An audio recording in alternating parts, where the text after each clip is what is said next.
Dining Room. Bat in the Dining Room by Crescent Dragonwagon, illustrated by S.D. Schindler. A bat flew into the dining room at the hotel restaurant by the lake. Mistake. The open window must have called to it, called it away from sail and flit, from bat wings, from bat things, in from outside, from above the lake. Mistake, that bat in the hotel dining room. Perhaps it fell. No way to tell, or if it flew down the chimney, no one knew. But suddenly, in the warm night air, in the hotel dining room, it was there, just a bat, confused and scared. For a moment, no one noticed it or saw it circling wildly, the ceiling high, the fans a-twirl, the mothers, fathers, aunts and uncles, boys and girls, cousins, in-laws, sisters, brothers, Melissa, quiet with the others, waiters in their black and whites, summer evening, coming night, menus, murmurs, conversation, ordinary June vacation. I think I'll start with the fruit cup. Who would have even thought, look up? Then, someone did. A woman in a large green hat looked up and saw it and screamed, "Bat!" and ducked and screamed again, then more. "A bat! A bat! A bat!" The door was rushed by panicked families who crouched and gazed up frightenedly, covering heads with sunburnt arms, as if that bat could do them harm. The babies bursting into tears at all the screaming, clutching fears of parents, cousins, uncles, aunts. Like that, the dining room was cleared, the patrons in the lobby. "Well, I never! Did you ever? Was it hiding in the curtains? We're never coming here again, that's certain. Ugh, I hate bats worse than anything. It could have gotten in my hair. Tell me, is it still in there?" But all that running for the door and screaming just confused the bat still more. In vain the maitre d' cried, "Please don't be alarmed. I have no doubt in just a moment we'll have it out and dinner on the house."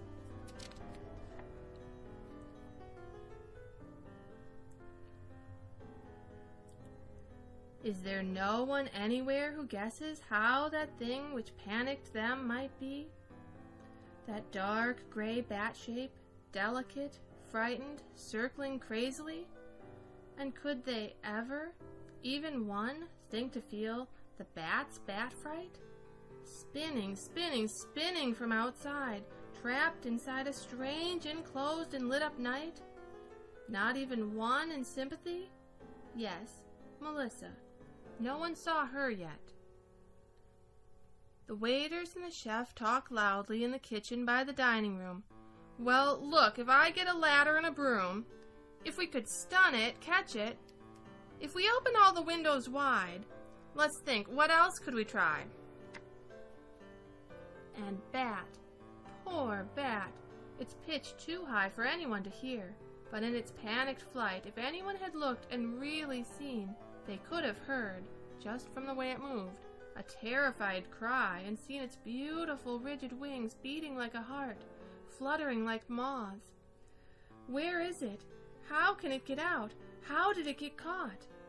It wants its home, night sky, no horizon chopped by roof and fan, just darkening air above and clear. The bat careens into a fan blade and is stunned, and plummets to the floor as conversation raises to a fever pitch beyond the dining room door. A boy, peeking through the lobby glass, saw it, said, It fell, oh good, I think it's dead." But Melissa hadn't run. She'd dropped to the floor, under the table, cloth draped in white, watching, listening with all her might. Strange Melissa, at school they called her weird. That night she lifted up the tablecloth and peered, and saw the bat, stunned, flapping on the floor, and she alone thought how the bat might feel. And so she crept across the carpeted floor and reached the outside exit door. The others, panicked, had forgotten it. Melissa knew, since only just that morning she had noticed that outside door, exploring when she'd gone out herself walking. She loved her family, yes, but all that talking, Mandy, her sister, Charles, her brother, Mama, Daddy, Fred, the noisy others, not quiet, not enough sometimes to think a single thought. Sometimes Melissa just took off, escaped that feeling caught. On her morning walk, she'd seen that door, just as she'd noticed, quiet 1,000 things or more. A cardinal on a telephone wire, that the third swing on the left was higher, a padlocked gate, some lichen on a stone, a high-up bird's nest, which she left alone, the way the frogs got silent by the lake when she walked close, and that the water was more gray than blue. 1,000 things that I or you might not notice, might not see. Melissa saw that morning, including the dining room's outside exit door. Was this seeing why Melissa knew that the one most frightened of it all was the bat? Her mother in the lobby just then missed her. "Mandy, where's Melissa? Where's your sister?" And as Melissa crawled out from beneath the table, the bat began to fly again, since it was able. "Ah, it's not dead. Let's shoot it," cried the watching boy, seeing the bat, then added, "Hey, there's a girl still there. Look at that, a girl in there with that bat." "Melissa!" screamed her mother, racing for the lobby door. "If I've told that child once, it's been 1,000 times or more." But before she could go in, Melissa reached that secret door. The door had a sign lit up in red. "Emergency exit only," it said. Melissa stood and pushed it, stepped outside, and held it open. "Come on, bat," she cried, but very softly. No one could hear. "Come on, bat. Come on, bat. Come on out here." The bat continued circling in the dining room. The chef was waiting with a broom. The maitre d' was calling Department of Wildlife. The little boy said, "Shoot it, hit it, throw a knife." But Melissa, crouched there in the dark, kept saying, "Come on, bat." And with each circle the bat came closer, as if it smelled the soft night air, as if it saw the outside dark, as if it hoped but didn't dare believe it might find its way again, back out there, to dream of circling, darkling night, to lift bat wings, to be bat right, to swoop and glide above the lake, to leave this strange enclosed mistake. The wildlife officer had a gun. It would not kill, but only stun.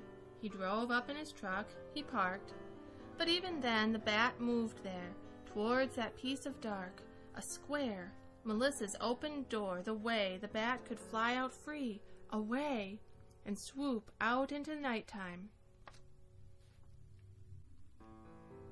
"Come on, bat," Melissa said, and then the bat flew out above her head. Her chin turned up, she saw it for an instant, a moving breeze of joy against the sky, and she smiled and said, "Goodbye." An hour later, all was calm. Dinner served to all guests free, and everyone discussed the bat excitedly and how brave the little girl had been. They fussed over Melissa, called her kind to animals and smart, but no one had a clue. No one even knew what was in her heart. She smiled politely and said, "Thank you very much," and "All I did was open a door," and "I just remembered that exit from before."